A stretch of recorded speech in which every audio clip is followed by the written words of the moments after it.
Krishna's birth. Old Ugrasen was the king of Mathura. He had 2 children named Prince Kans and Princess Devki. Ugrasen was a good king, but his son Prince Kans was very cruel.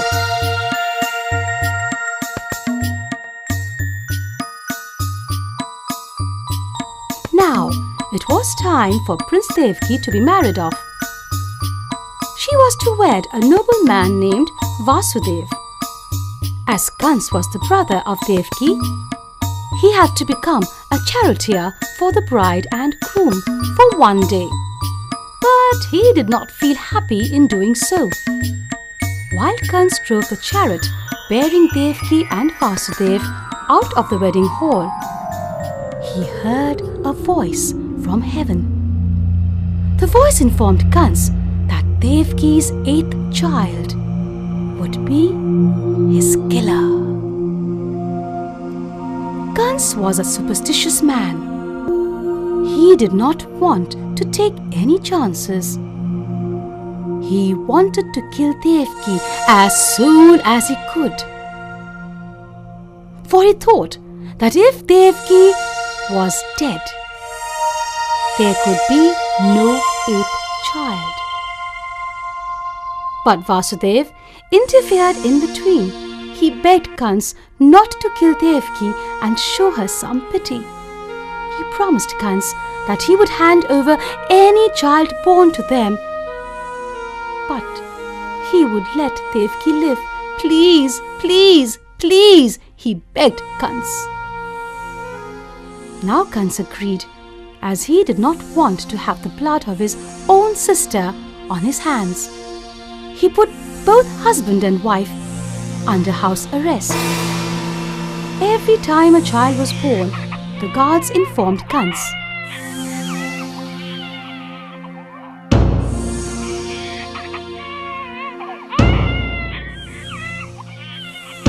He came and killed the child every time.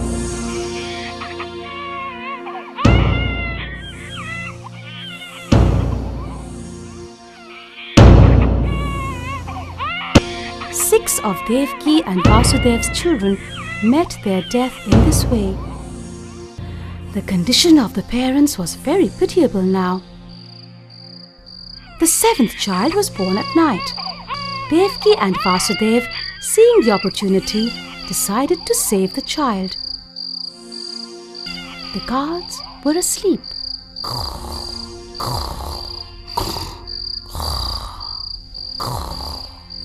Because of this, Vasudev easily slid out of the palace undetected. He went to Gokul and left the child with his second wife, Rohini. He returned to the palace. In the morning, he sent a message to Kans. He informed him that the child was stillborn.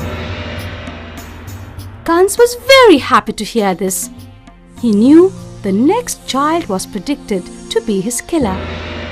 He did not want to take chances with the birth of the 8th child. Because of this, he put Vasudev and Devki into a dungeon.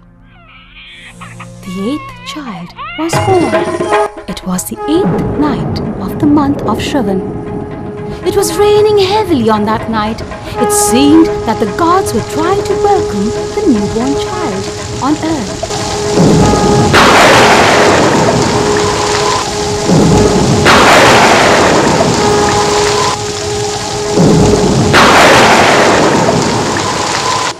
Then a miracle happened. Vasudeva's chains fell off and the prison door opened by itself. Vasudev found the gods asleep.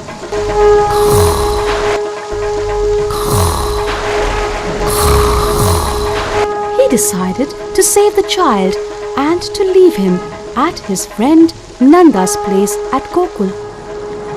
Vasudev quietly picked up the child. He placed him in a basket. Then he carried the basket on his head. he started his journey towards Gokul.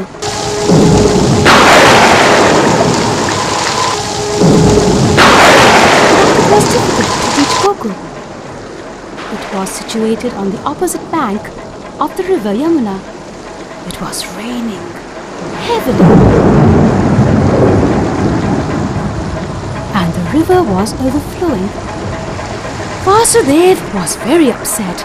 He thought, how would he cross the river now? So he prayed to God for a miracle to happen. Again, a miracle happened. The waters of the Yamuna parted and made way for him. Vasudev crossed the Yamuna easily now and reached Gokul safely. When he reached Nanda's house in Gokul, he came to know that Nanda's wife had also given birth to a baby. She had given birth to a baby girl. While Nanda and Yashoda were asleep, he reached their room. He quietly placed his son in the cradle and took Nanda's baby daughter with him. He thought that Kans would surely not kill her because she was a mere baby girl. He made his way back to Mathura. He took the baby girl with him. He sure did. As soon as Vasudev reached the dungeon doors closed behind him. The baby girl started to cry.